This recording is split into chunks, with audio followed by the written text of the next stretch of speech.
Okay, welcome back to another video. I really appreciate you clicking on the video. My name's Cam Buckner, and this is the Dixiecryptid podcast video channel. It's one of those things, whatever you want to call it. 2 stories in this video, and then after that, we've got a interview that I did with Mark Newble and Barry Browning, who were on the 168 expedition down in Florida. For people who aren't familiar with that, that is a documentary that is set to release actually this weekend by Bigfoot Odyssey, the YouTube channel Bigfoot Odyssey. And I think it's going to be fantastic. I talked to Kerry Arnold yesterday. That guy has worked so hard on this documentary. You just can't believe how hard he's worked. And I think it's going to be fantastic. It's going to premiere around 7 o'clock this Saturday night, which is November the 13th. Some of the people who listen to my channel may or may not follow Bigfoot Odyssey, but if you're into this Bigfoot thing, this will be a documentary that you will absolutely want to see. Good people, good entertainment, really good evidence. I've seen some of the clips out of it. I actually did a couple little voiceovers with Nance from Buckeye Bigfoot. I don't know if Kerry's going to use those or not, and I don't really care if he does or not, but he asked me to do a couple of voiceovers, and I was glad to do it. I'm not a voiceover guy, by the way. Somebody with my accent, there's no way we could be a voiceover. But I don't know, Sam Elliott is. Maybe I could do it. Who knows? Anyway, I'm just rambling. Here's the deal. This interview is about a sighting that a lot of people had on that trip, and you're going to want to listen to this interview and then make sure and go to Bigfoot Odyssey, subscribe, get your notifications coming in so you can get a notification on the documentary 168. The interview that you're going to hear at the end, it's about a 30-minute talk, and it's extremely interesting how these guys describe what they saw. I think that's all I wanted to say. So I'll quit talking. Let's jump into the podcast. Thanks again for joining me. All right, here we go.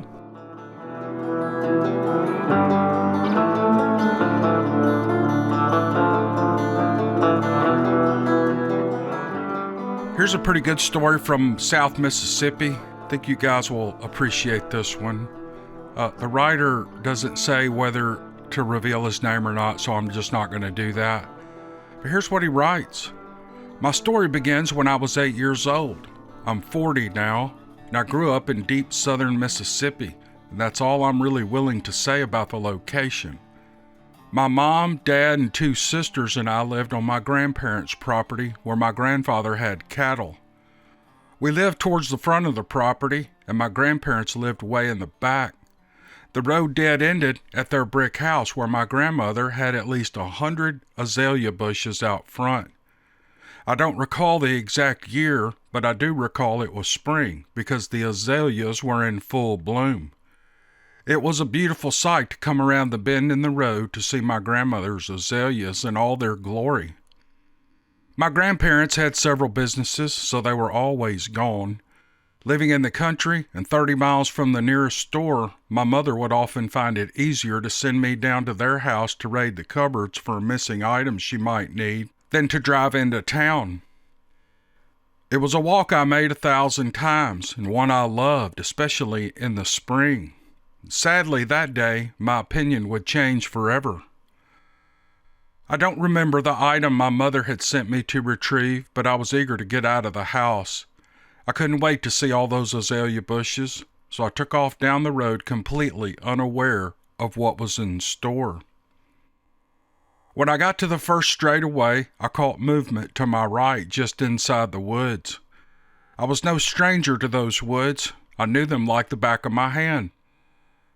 I got to know the woods through 100 imaginary deer hunts and squirrel hunts armed with my Daisy pellet rifle. So even though the movement stopped me dead in my tracks, I wasn't afraid. I thought it was one of my grandfather's cows that had gone out of its pasture. It had its back to me, so all I really saw was something big and reddish-brown in color. Just as I began to resign myself to the thought of having to wrangle the wayward cow, it stood up on 2 legs. It stepped over a 5-strand barbed wire fence like it was nothing. My mind was screaming that it was a bear. Even the thought of being a bear was enough to scare me to death, and I just stood there in shock or amazement or fear. I can't say now. I just know I stood there for what felt like minutes, but I'm certain was only seconds. At some point, I snapped out of it and turned to run as fast as I could back to my house. There was no way I was coming back through these woods with that big thing out there. Even as I turned to run, my curiosity got the best of me, and I couldn't resist looking back. The monstrous thing was staring at me, and it was huge.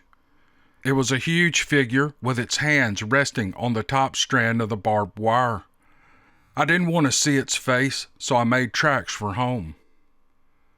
I got back to the house where I'm sure Mom was expecting me to have whatever items she needed from Grandma's kitchen. I didn't give her time to ask. Out of breath and hands on my knees and gasping for air, all I could say was, "There's a bear down there, Mom." Mom said that I must have been imagining things. She insisted that I get back down there and get what she needed. "We do not have bears in these woods," she said. I couldn't bring myself to tell her or anyone else that what I saw really wasn't a bear, and I didn't want to be laughed at. And I was pretty darn sure my mom was right. There weren't any bears in those woods. I refused to walk back to Grandma's house, so Mom finally agreed to drive me. I showed her where I saw it, but of course it was gone. I never told anyone except my mom because I was certain I'd be laughed at. As time went on, though, I think Mom began to believe that I saw something that day. Before that day, I was never one to stay inside. Suddenly, I was perfectly fine with being indoors. She would ask me to describe it to her, so I did. Back then, I didn't know anything about Bigfoot. The old-timers would talk about boogers, but I never really put all that together until recently. Years passed, and I got into my 30s. And by then, I had decided that one incident wasn't going to keep me out of the woods. I had gained permission to hunt a prime tract of woods that were perfect for getting a good buck. I took my younger brother and stepbrother along with me, and I sent them to a good box stand where they could hunt together, while I took off with my climber for the deep woods. There was a spot where I knew the big ones would be. I was walking to this perfect spot, and the deeper into the woods I got, the more of a creepy feeling I got about the place. It was like I was being watched. I started hearing noises in the bush when I walked, but it stopped when I stopped. And I told myself it was just me being rattled by being so deep in the woods. Until I started climbing up the perfect pine tree in my old man climber and started getting rocks thrown at me. I yelled out that whoever was throwing the rocks was on private property, but dead silence was my only answer at first. And then the god-awfulest scream I've ever heard in my life came belting out of the woods. It felt like it vibrated the tree, and it shook me to my core. I'm really not going to lie about it. I climbed down out of that tree and got back to my truck as fast as I could, leaving my old man climber right where I'm sure it still hangs today. I threw open the truck door, jumped inside, and cranked her up, and I was about to tear out of there when I remembered my brother and stepbrother. Oh well, I thought, it'll be dark soon enough and they'll come out. And it wasn't long before I heard footsteps coming up to the side of the truck. I was looking at my phone, and I assumed it was my two brothers, and I never bothered looking up. One of them jumped into the back of the truck, and I thought, yep, that's got to be my stepbrother. He's 6'4" tall and easily weighs 300 pounds. I couldn't imagine anything else that could rock the truck like that.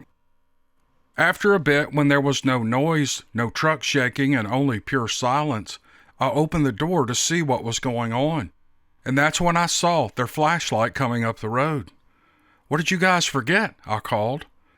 Well, they looked at me with a puzzled expression and said, "Huh?" I told them that they'd come to the truck and put something in the back, and now they were walking up the road, so I figured they must have forgotten something and gone back to get it. They said no, that they were just now coming out of the woods for the first time. I could tell that they were telling the truth, and I kept hoping they'd burst out laughing at any moment, but they never did. They got in the truck and we left. I have not been back to those woods, and I've spent a lot of time mulling over these events. What did I see in the woods that day on my way to my grandmother's? And what in this world could have screamed at me in the woods or made my truck rock like that? I'm content to believe that whatever it was did not want me there for whatever reason, and I'm happy to oblige. Oh, dude, that's a good story. South Mississippi gets a lot of these stories.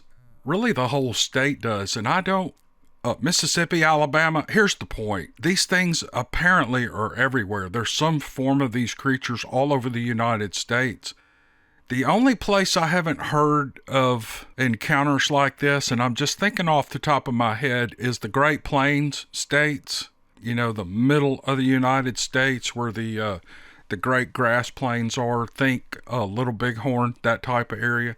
Because there's no cover, there's no place for them to go, and those, those are just grasslands is what they are. So I don't recall having a story from there, but in any place that's wooded, especially in the southeast or the east or the Pacific Northwest, not necessarily the desert, although Arizona has a few with the Mogollon thing. Anyway, I'm just talking out loud. I don't know what I'm talking about, but all these thoughts come to my head, and I don't know, they just come out of my mouth, but I'm just thinking about when was the last time that I got a story from those Great Plains or like the deserts of Southern California, for example. But anyway, this was a great story, and I really appreciate the man writing it. I've had it for a long time, and I've been anxious to get it out. So there you go. There you go. Here's a story from Florida, possibly a skunk ape story. The writer's name is Matt. Here's what he writes. As a 9-year-old in the 1980s, I spent most of, if not all of my time in the woods. From the time I could crawl, my mom sent me outside to play with our Rhodesian Ridgeback Bullet. Somewhere in the Rubbermaid container full of photographs is a picture of me in a diaper propped up against Bullet under our house with a bottle. I lived outside. The first day of the first grade, I was already deep in the swamp when I heard my mom yelling from the porch to come home and eat breakfast and get ready for school. School? I hadn't even thought about it until that moment.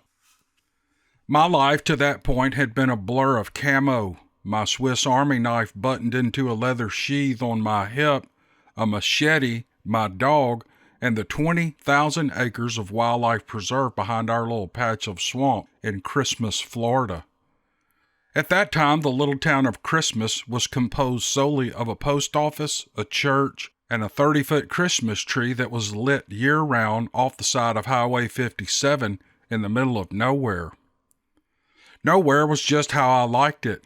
I fished and trapped and built every kind of fort imaginable among the palmettos and the cypress of those swamps.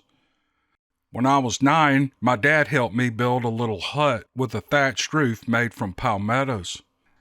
It was long and narrow and the perfect size to hang my hammock. Despite having spent so much of my life in the woods, until then I had never spent a night alone out there. With my new hut, I decided that this was the time to attempt my first solo camping trip. I had to prove it to myself and my dad that I was a woodsman that I claimed to be. Later that day, with my machete in hand, I hacked my way the quarter of a mile or so into the swamp behind our house to my hut. As the sun's last rays began to fade and darkness swallowed the air around me, I struck my lighter to start a fire. And I was looking forward to the eggs and sausage that I was planning to cook for dinner. The same instant the flame sprung from my lighter, a scream erupted from the swamp not 30 feet into the darkness behind me. It was a kind of blood-curdling, freeze-your-muscles scream that sends your mind racing. It sounded like a woman was being stabbed to death in the palmetto patch, and I strained to see something, but the night was already so thick that I couldn't see. I sat frozen in terror, and a few seconds later, the sound of the scream had faded, and I was relieved to find my heart hadn't actually exploded. It felt like an eternity as I struggled to comprehend what I had just heard. Who would be all the way back here in the dark? If they were here, they were trespassing. Could it have been a poacher? Why were they murdering a woman? Who was she? Was I next? In reality, all of these thoughts flashed through my mind in less than a second. My heart had just begun to slow its relentless effort to escape my ribcage when a roar that shook my insides exploded from the same patch of palmettos behind me. It was followed by another scream. A lion was now eating the woman. But no, lions didn't live here. I fought the urge to mess my pants. There was no conscious decision between flight or fight. There wasn't time. I was already flying down the path towards the house. Later, all that I would remember of my escape was passing the pond that marked the halfway point back to the house. And the next thing I knew, I was beating at the French doors on the back porch with all my strength. My dad had been in his room reading when he heard my pleading and relentless assault on the glass panels. "Open the door, it's me," I screamed. "There's a guy in the woods with a knife. He's killing her." That was all I could think to say. Dad rushed to the door and opened it and asked what in the world was wrong with me. And I explained that I had just heard a woman being murdered and then lions roaring. Well, then he started to laugh, and I wasn't amused. "Your hair is standing straight up," he said. I didn't give a rat's speckled backside what my hair was doing. A woman was being murdered. She was being stabbed to death and eaten, or whatever, right in our backyard. It was probably a cougar, he explained. They sometimes do that. I decided that I'd had enough for one night. I'd have to attempt a solo camp some other time when I was sure no women, bears, lions, or cougars, or axe murderers were out and about in the dark. I've spent plenty of nights in the woods since then, both alone and with others, but I've never again heard anything like that. I was only 9 at the time, but I'm pretty sure I broke speed records that night, and I don't think my feet ever touched the ground. Whoa, man, what a story. These stories with the children, when these people are small and they have these encounters, we listen to them and we're kind of entertained by these stories. I mean, really, we are entertained by these stories, but if you put yourself in their shoes, oh my gosh, it's just got to be terrifying. It would have been for me at 9 years old, I know that. And there were things that scared me at 9, nothing like a Bigfoot or anything like that, but you're very impressionable and your fear level is like off the charts when something scares you. And so that's why I kind of identify with these stories. People reminisce about their childhood and these weird things that happen. But Matt, this was a great story and I really appreciate you sending it. I'm going to look up on the map where Christmas, Florida is. I've never heard of it. Well, I'm just going to look it up and figure out where it is. Maybe next time I'm down there, I'm going to go look at that Christmas tree. All right. Thanks, Matt. Thanks again. I appreciate the story. All right, go. Quiet on the set. No, they're okay. I think that background chatter is good. Keep talking. Go ahead. Abort mission. All right, you ready, Barry? Yes, sir. Okay, in March of 2021, Barry and I were a part of a filming expedition in the Florida Everglades. Before we went down there, I had been studying the topographical maps and pinpointing areas that I wanted to check. There is a lady by the name of Stevie B that lives 2 hours from there. So I was given her coordinates to go to and look to do pre-scouting for us before we arrived. When she got to one of the areas that I had pinpointed, it was gated off, but it was originally set up as a campground. You had to hike about 4/10 of a mile in, and it opened up into a beautiful pasture that had palm trees, 50-foot tall. It was set up with a couple of pavilions, bathrooms, and It was new. It even had like a small amphitheater in there. She walked down there and saw it, and this place is looking new. It was just like they built it and had it open for a short time, and then for some reason, unknown reason, they put a chain across the drive to be able to get in there. She goes to walk back to her truck where she had to park out by a gravel road to hike in there, and there's 2 cars of wildlife officers there asking her what she's doing in the area. She's not authorized to walk back there, and that she needs to get in her truck and leave. It just seemed very suspicious. So when Barry and I got down to the 168 hours expedition, that was one of the places that we went to. And we went at night, and we parked, and what we thought that what we would do is go in there and just act like campers. And so we had packed in some hot dogs and buns and potato chips, and we thought we'd just go to the pavilion and sit there and cook those dogs and just act like normal people. We came in with thermals.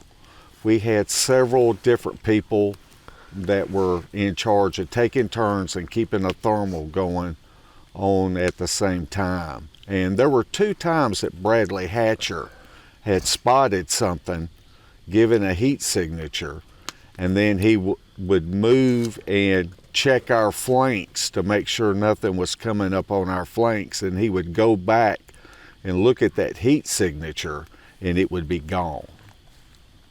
And then we noticed lights in the woods, and I'll let Barry Browning take it from here.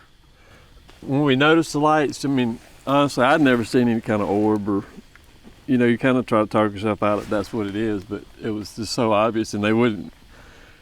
I'm gonna tell you about, you know, over a process of nights. They were there when we would get there, and they would be there when we would leave, and we would literally just get tired and have to go. But the first night, we tried to get them on every piece of equipment we had. I don't think we got them on the first night, did we? We tried, and we maybe got little snippets of it, and that was about it. We eventually got them on a night vision binoculars, and I think Stevie B also got them on that Scout, that FLIR, if I'm not mistaken. I'm trying to think the best way to describe them.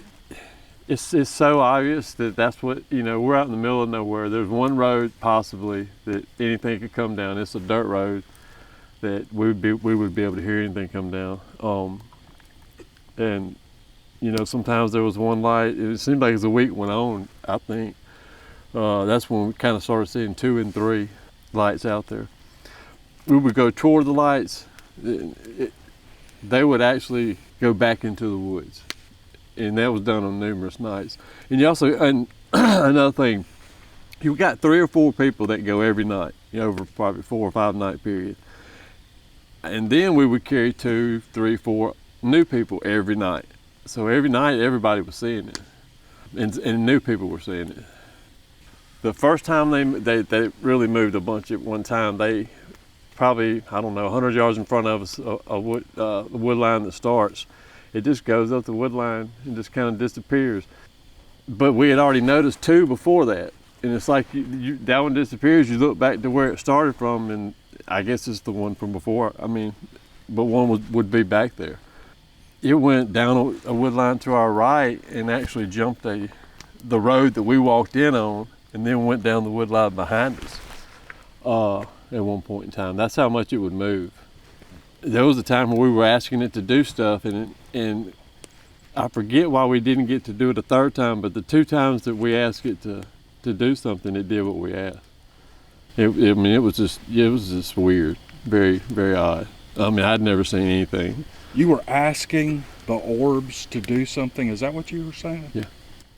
I don't remember. Yeah, and see, it's been so long, and which really, I mean. Let me know when I can ask some questions, because I got anytime. a bunch of them.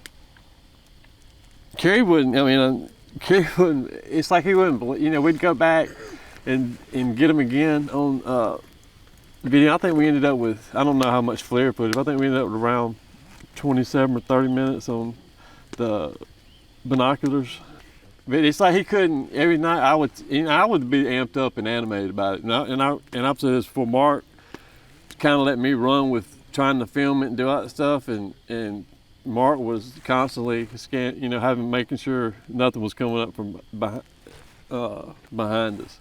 Which we're looking at orbs and stuff, and we're also at times we're hearing stuff in the woods. Right. Another thing that happened as far as the orbs were concerned, this is also an area that they set up a fake camp. It had a tent. I think it had some audio recordings that they would play. I know one of them was a baby crying, and that may have been the only one. I'm not sure, but they went and set up a little tent, because this area is huge. So I had been talking to Zasky about the orb. I'm gonna admit this up front about Zasky. I was the one that actually made a comment one time before it all started. I was like, I don't know if Mark Zasky plays well with others. And I didn't mean that as a put down towards him, but I was serious. I just didn't know how I was gonna get along with him. And I get down there, and I know he takes some flack from some people, but I get down there, and that guy was balls to the wall the whole 24/7. He told us where we were gonna see him. Eventually see him in the wood line where we did get some photos, later on. I was really surprised by Mark Zasky. But we're out trying to, and I'm trying to show him, and we're standing right where the orbs, of course it's going and it's moving, but it had been right in the spot or right above the spot we're standing in. We're looking for footprints for Bigfoot because Mark happened to notice that the soil had a lot different consistency there. It was more dirt than sand. And about the same time, something gets our attention in front of us, and I don't think it was no more than 20, 25 feet, but with a whole lot of foliage in front of us, in between us and it. There's a silhouette standing there. And by the time I notice it, he starts pointing at it. We have we think I don't have anything. Nothing to film with, because we weren't, even though we're down there to film a bunch, at that point in time, we weren't really filming. I was just showing him, never dreaming anything would happen like that. But in the same exact spot where the orb was traveling over, we both see a Bigfoot. He ends up going around to our left trying to get to it. I think he broke a stick. He made some kind of noise. My eyes looked that way and then looked right back, and it was gone. And I told him I thought it, I just yelled to hit the ground, because that's the only thing it could have done. It didn't disappear. I don't believe that. I think it just went straight to the ground. But that sighting happened in the exact same place that we're back at that same night. It's like the night before I'm filming orbs, the next day I see Bigfoot, and then that same night I see it, we're back filming orbs again in that area. I guess you call it active, whatever phrase you want to use. That it's an area that, it's just crazy, the stuff that we saw up in there. But yes, back on the orbs and the questions. Christopher Noel, I think it was getting me to ask it questions, and it literally did. And I forget why we didn't get to a third. But we didn't ask it really enough for us to really believe wholeheartedly that it was actually obeying. But it did it twice in a row, enough to make us wonder. I wasn't standing there when they went to ask the questions. The area we were in, where it opens up, you had woods all the way around you, 360 degrees. And so I was really working with Bradley Hatcher that we need to keep our flanks covered, because we were hearing things in the wood line and close to us. And our little base camp was right there at that pavilion. So, but one thing that Barry noticed, there appeared to be a bright star right up above us. And it was really bright, and nobody noticed it till Barry pointed it out.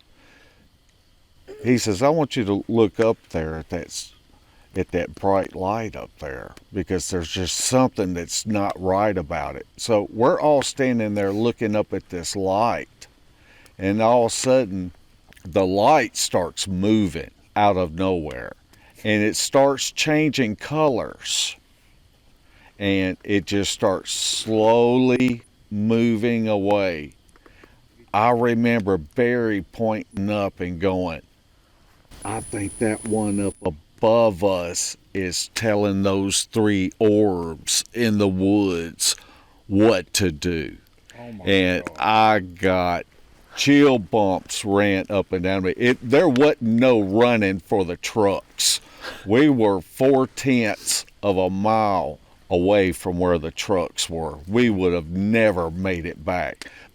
But what was weird is every time we went back at night, we saw the orbs. And we were even taking new people with us so that they could see these orbs. And everybody was seeing them. Yes. They would get back and they everybody would that- say, it's just like Barry said. I noticed that people were saying that because I would get back and I would be so pumped about it. And I would get excited and I'm talking, you know, faster than a lot of folks could even listen. And, you know, really exaggerated about it. And I think, I don't know, Kerry didn't, I don't think Kerry believed me. Well, I take it back. He believed me. He had to have definite proof. But yes, Well, he was there. Why didn't he go see him? Man, just so much going on.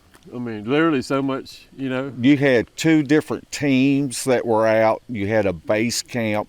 There was 15 to 18 people, and he was pretty much in charge of all productions and was running everything from base camp. Now, Kerry did go out a couple of times. He went out with a group of us. Barry was with us on that. And this is what's strange. I mean, this place is 10 miles back off any type of road. Yeah. So we get way back there. We park the trucks. We get out. We put on all of our surveillance equipment and get the cameras and getting ready to go in and check this area out that looks good on the maps. We get in there. We hiked about 15 minutes, and then all of a sudden, Barry got sick. Physically, stomach tight, being sick. And it was almost immediately another lady that was with us, Lynn, same thing happened to her. Those were the only 2 people that were affected, but it was just really odd. Everybody was feeling fine going in, and then just at almost the same time, within a minute apart, those 2 get physically sick. How long did y'all stay sick, Barry? Just for a minute or 2? Or? I we got back and in all honesty, I was straight to the bathroom. I mean, it was hour, a couple hours. Wow. I didn't notice it so much after that. So, could I ask some questions? Oh yeah. So, you may have said, what color were they? The orb is a bluish white color. But they would change colors a little bit. The one in the sky blinks different Yeah. colors. Oh, one thing I probably should say about that is I've been watching those lights I noticed them, honest to goodness, I noticed them out Bigfooting with people. This is when I first noticed them. I've recorded them, I've took pictures of them. I was told, and when I say this, I was told by an individual that supposedly knew or had been messed with by the government for stuff that he had released. And I just asked about it on the podcast. God didn't know me from anybody. I asked him about it on the podcast. I said, do you ever see lights in the sky that orbit like a star? They don't so much necessarily zoom across the sky. I said, they'll actually move a little bit while they're actually orbiting, just like a normal star. So they'll kind of blend in, except for the fact that they blink different color lights. Everybody's probably like, well, how does everybody don't see it? Nobody, I've showed it to a lot of folks that honestly, it mystified me that when they just kind of downplayed it and walked off, I was like, how do you, The orbs in the woods, how big would you say the lights were? Were they like big as a basketball or? I was gonna say basketball, but we're at a distance from it, but Yeah. I'd Did say they seem to light up the area around them? Like It was shining to the ground or something? Remember when it would hide behind the trees? and I would find it, and I would say I'm finding it because it's glowing back. You know, you could it would get behind a tree, and you could see the trees behind it because of its light. Okay. So that's how I was finding it, because Right. it would move, or you would move, and you just get a slightly different angle. And you could, I mean, I did it to myself. I barely moved, didn't realize I moved, and blocked myself from seeing it, thinking it, and now I'm thinking it disappeared. You know, you move, back the other direction, and then you catch it. The last night, Mark didn't see this. The last night, and I'll give Christopher Noel credit for this, for pushing the envelope on the night that we had nobody to watch the back. Kind of nerve-wracking, but we went towards the lights. Last night we were gonna be able to do it, whatever. We would go towards them, and that light looked like, and I know this is gonna sound crazy, I'm just telling you what it looked like. And if people saw the footage that were there, they said they saw the same thing.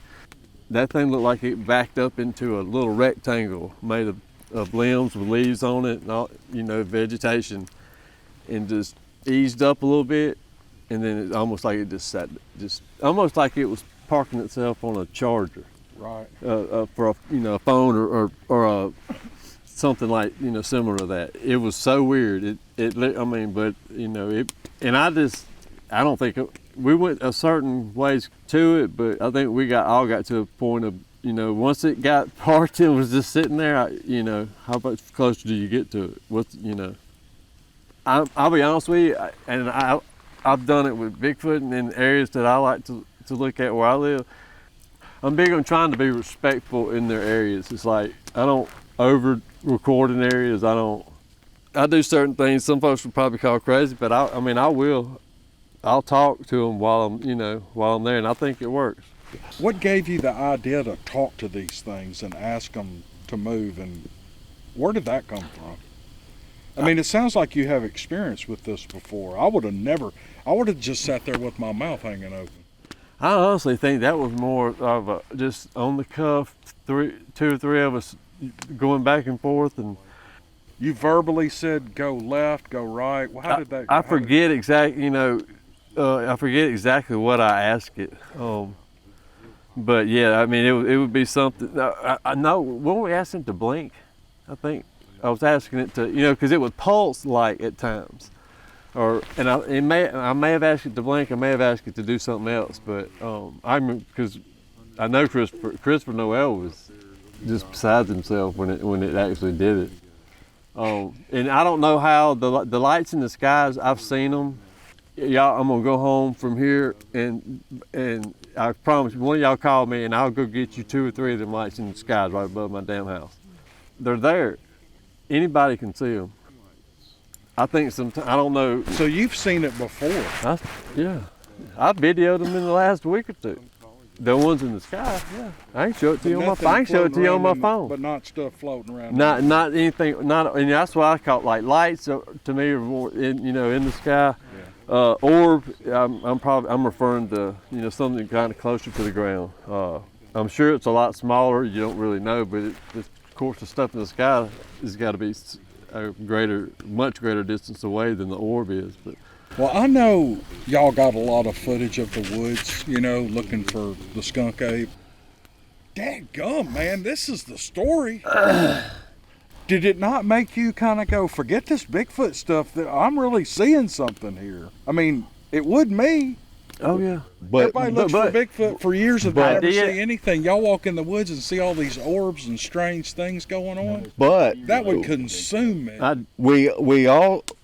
We felt like we were having Bigfoot activity there at the same time, because we were capturing images, thermal images, right in the wood, right at the wood line, right where it stops.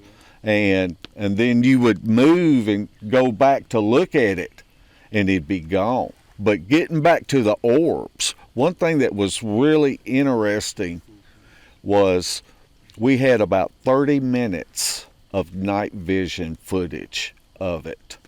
And so I started going through that footage. And one thing that we didn't notice with the naked eyes at night, we would see it change colors, but the night vision camera was able to pull out more detail, and it looks like a ball that's swirling, like it's got swirls in it, and it's just swirling around. And What are you going to do with that footage? Hold on, and when you video the lights in the sky, and that may be how I tie them together. When you video, they don't look like they're swirling when you're looking at them, but when you look at the video you took, they look like they're doing a certain type of swirling.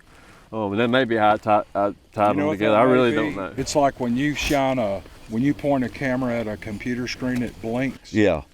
Because the computer screen is flicking up images like a camera does at 24 frames per second Right. or whatever.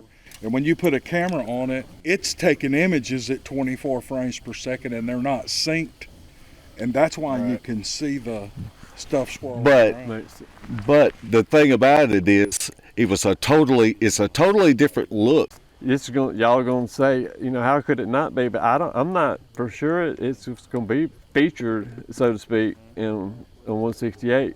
I don't think. I'm kind of thinking that it's probably gonna get mentioned and briefly shown, but being that it's actually not what we were, so to speak, down there to look for, maybe it won't make it. I don't know that for sure. I haven't asked Kerry. I've talked to Kerry via text and Messenger the last couple weeks. I didn't ask him about it, so it's nothing that he said. It's just I don't know. It's just a feeling that I've got, and that's fine. I mean, is anybody else here blown away by this? Larry, Barry, It's the craziest thing I've ever heard. the lights in the sky. You said they orbited like stars. I mean, how far up do you think they were? Maybe. Could you guess? Do you think? I don't think it was as far away as a star, but how if you I look, a lot of UFO footage, they'll eventually go back and show you how stuff is moving faster or slower and is closer or further away than they lead you to believe when they're of course a different size than a star, but they're just far enough out to where they just kind of blend in with stars. I can remember looking at the sky. I mean, I was a kid. I mean, I've always been a night owl. I can remember walking the neighborhood at night and doing nothing but we had nothing else to do than looking at the stars, and there was nothing like this in the sky when I was a kid. We're gonna die. We're all gonna That's die. what Dan Hey, at least we would say. at least we got the orb story out We're first. talking about the Bigfoot story. I've been seeing the lights in the sky. Like I said, I really started, I did the Bigfoot thing, sitting back and learning a lot, listening to everything I could get my hands on, and then maybe 5 years ago started really getting into doing it going out and doing it.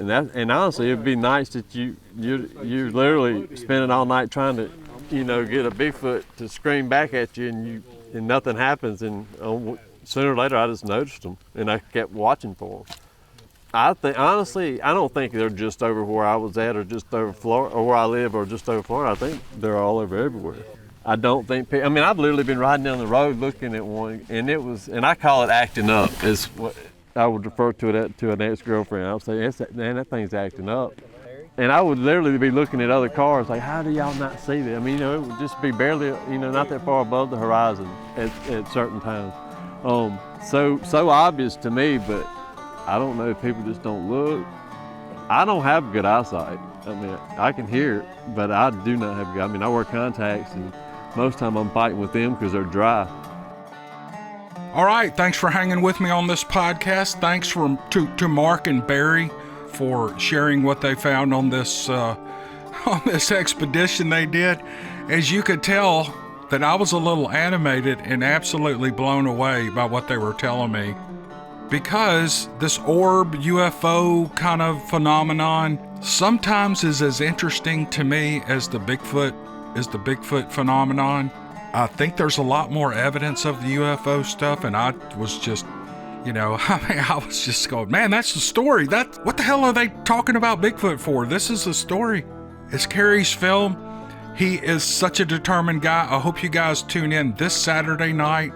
It'll be November 13th, 2021. And if you're listening to this podcast past that date, go to Bigfoot Odyssey and look up the 168-hour documentary and watch it.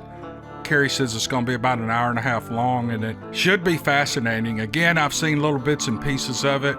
Mark and Barry were real excited about it. Mark played a huge part in the documentary, and I think Carrie was really glad he came along. He told me that yesterday. So it was good to talk to Carrie. That guy has worked himself to death on it, and I hope you guys tune in Saturday. It's going to premiere this Saturday, and I hope he makes that deadline because it's taken him weeks to put this thing together. But I think he's done a great job. I think you're going to find he's done a great job. I'm so excited about it. I never put YouTube on my television at home, but I'm going to watch this documentary on my 60-inch. I call them big screens. They're just TVs now, but I'm going to watch it on my 60-inch with the sound bar on and see what they find. I can't wait. Okay, thanks for watching the video. I really appreciate you guys, and we'll see you on the next one. Thanks.